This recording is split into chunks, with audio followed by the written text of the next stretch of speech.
Oleh karena itulah smelter-smelter itu peningkatan produksinya tidak terjadi di China lagi karena tidak boleh sama pemerintah China, harus pakai yang lain gitu. Nah, solusinya Indonesia menyediakan, udah kalau nggak mau di China karena nggak boleh, ke Indonesia saja. Jadi limpahan kegiatan-kegiatan kotor tuh masuk ke Indonesia. China-nya bersih gitu. Yang sebetulnya itu melanggar prinsip dasar COPS juga ya. Karena ini kan tidak boleh saya bersih tapi lainnya kotornya dipindahkan ke yang lain. Di Indonesia ini hampir seluruh sumber daya alam dikuasai oleh segelintir kekuatan. Jadi pembangkit listrik yang sudah ada itu kontraknya ke PLN 30 tahun. Untungnya 30 tahun udah dijamin. Ngapain saya repot-repot lagi?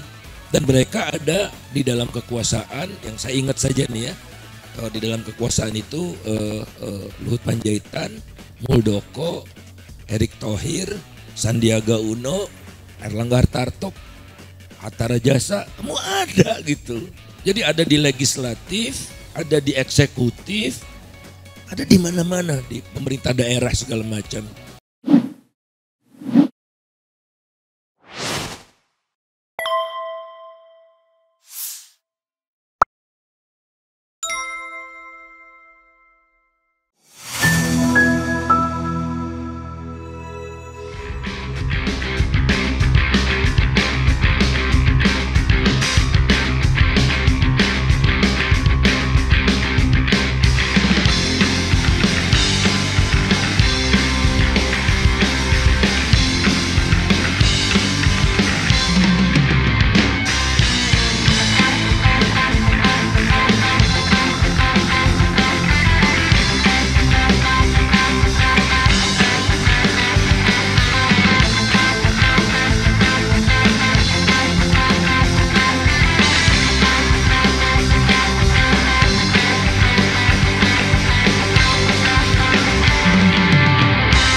Baiklah, Assalamualaikum warahmatullahi wabarakatuh. Ini banyak senior nih, Pak GN, Pak Batiar, dan semualah yang hadir yang saya tidak bisa sebutkan satu persatu. Saya juga tidak tahu mengapa pemberitaannya tidak banyak atau tidak diangkat. Akhir dari semua yang Mbak Yuyun katakan tadi, angka harapan hidup orang Indonesia turun. 67 tahun sekarang, kita udah pernah mencapai 70. Ya, turun 67, berapa, itu lebih rendah dari Timor Leste.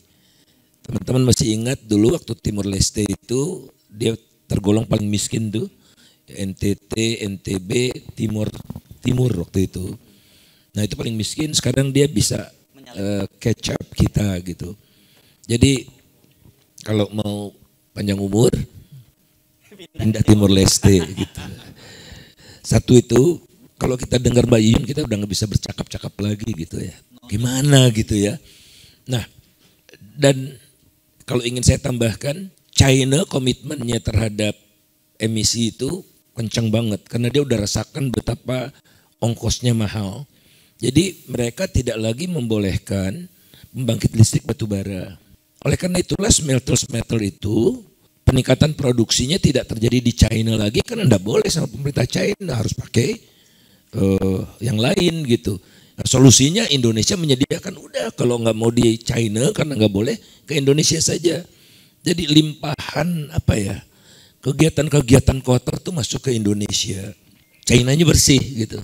Yang sebetulnya itu melanggar prinsip dasar kops juga ya, karena ini kan tidak boleh saya bersih tapi lainnya kotornya pindahkan ke yang lain. Nah persoalannya adalah di Indonesia ini hampir seluruh sumber daya alam dikuasai oleh segelintir kekuatan. Jadi pembangkit listrik yang sudah ada itu kontraknya ke PLN 30 tahun. Untungnya 30 tahun udah dijamin, ngapain saya repot-repot lagi. Dan mereka ada di dalam kekuasaan, yang saya ingat saja nih ya, di dalam kekuasaan itu Luhut Panjaitan, Muldoko, Erick Thohir, Sandiaga Uno, Erlangga Hartarto, Hatta Rajasa, kamu ada gitu. Jadi ada di legislatif, ada di eksekutif, ada di mana-mana, di pemerintah daerah segala macam. Saya kebetulan sedang menulis kata pengantar untuk buku tentang ini, dibikin skema-skemanya itu hampir semua ada. Hampir semua partai ada, non partai juga ada ya. Contohnya ISAM itu ya. Dan semua itu ada di jajaran yang memungkinkan mereka bisa mempertahankan kepentingan dirinya at the cost of kepentingan masyarakat banyak. Dan mereka tidak malu-malu ya bicara green energy, memproduksi electric vehicle, entah sepeda motor atau mobil, tapi mereka punya batu bara juga gitu. Jadi yang namanya bersih, clean itu dianggap opportunity aja buat dia. Oh, EV nih menarik nih, masuk bisnisnya ke sana. Batu bara menarik, masuk. Jadi manusia seperti ini menurut saya harus dimusnahkan dari Republik Indonesia ini. Ya. Ini udah enggak, dan tidak ada malu lagi. Ya, tidak ada malu lagi. Kita lihat Singapura. Singapura itu tidak dipromot yang namanya kendaraan listrik itu, padahal dia kaya kan.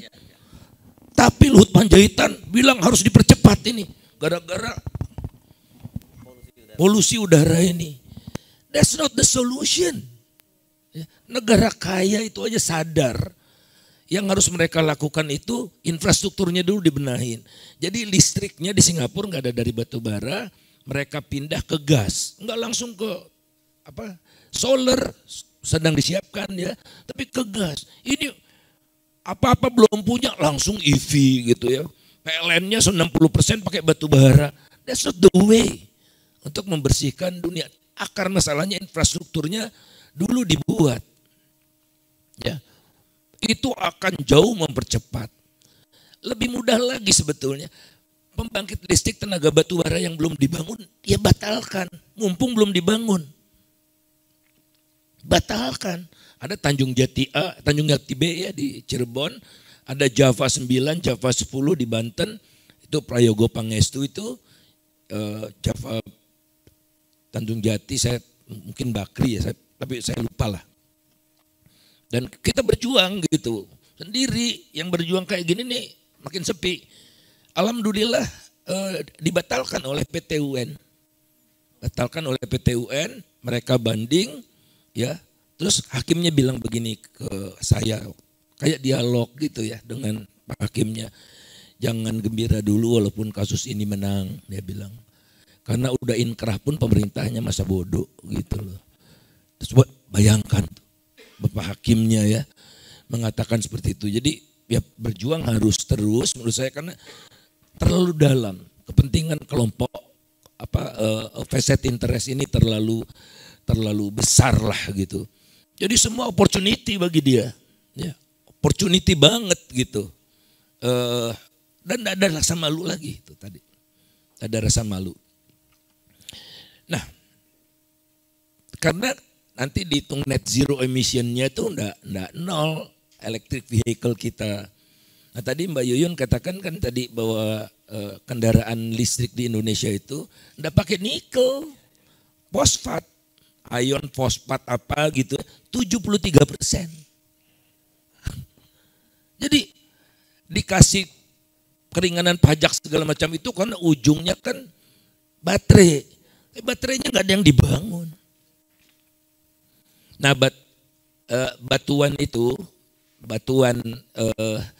yang di atasnya itu Yang tadi Mbak Yuyun katakan, yang di atasnya yang gampang dikeruk itu kadarnya rendah. Nah itu tidak dikeruk tuh selama ini. Jadi ambil yang di bawahnya, itulah yang untuk paling besar, itu untuk stainless steel dan kawan-kawan itu. Nah sekarang pakai teknologi hidro itu, yang di atas itu dimanfaatkan untuk baterai itu. Itu yang menimbulkan kerusakan di Halmahera ya, Pulau Obi, Halmahera yang indah, tidak jauh dari Banda, tempat Bung Hatta dulu Bung Karno ya, Bung Hatta diasingkan di sana, tak terperikan lah kerusakan lingkungannya. Nah kemudian teman-teman sekalian, batu bara ini prinsipnya ya ada 3 sebetulnya pengelolaan sumber daya alam ini. Pertama, untuk yang tak terbarukan, ya, Mbak Yuyun katakan udah tadi juga, untuk yang tidak terbarukan itu semakin banyak kita keruk sekarang, semakin sedikit yang tersisa buat generasi yang akan datang. Jadi kita sebetulnya merampok hak generasi yang akan datang. Kedua adalah untuk yang non renewable, yang yang kotor, yang namanya dirty energy versus clean energy itu harus dipajaki lebih banyak gitu. Harus dipajaki lebih banyak dan dananya untuk membiayai clean energy. Kalau sekarang pemerintah Indonesia itu ngemis, internasional tolong dong bantu saya. Kan sama internasionalnya diketawain. Kamu punya banyak dirty energy. Sebagai gambaran saja Bapak Ibu sekalian betapa menggiurnya pertambangan batu bara ini. Batu bara itu dan keluarganya, ada lignit segala macam itu.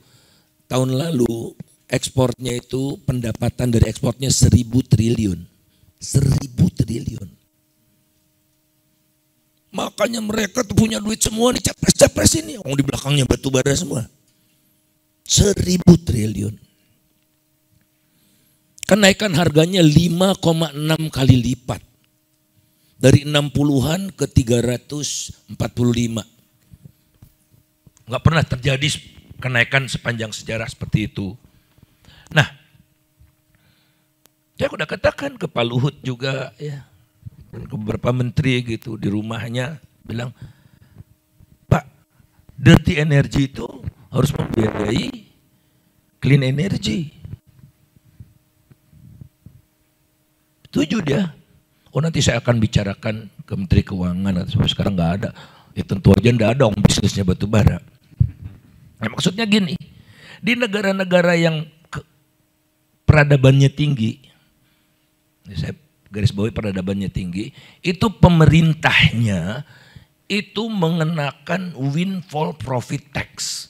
Jadi kan mereka untungnya besar bukan karena inovasi, menang persaingan, bukan, karena perang Ukraina. Dan harus mengacu pada Undang-Undang Dasar 45 pasal 33 itu bumi, air, dan kekayaan alam yang terkandung di dalamnya dikuasai oleh negara bagi sebesar-besar kemakmuran rakyat. Jadi menurut saya ini udah melanggar konstitusi habis-habisan ini. Ya, melanggar konstitusi nyata-nyata gitu. Nah caranya seperti apa?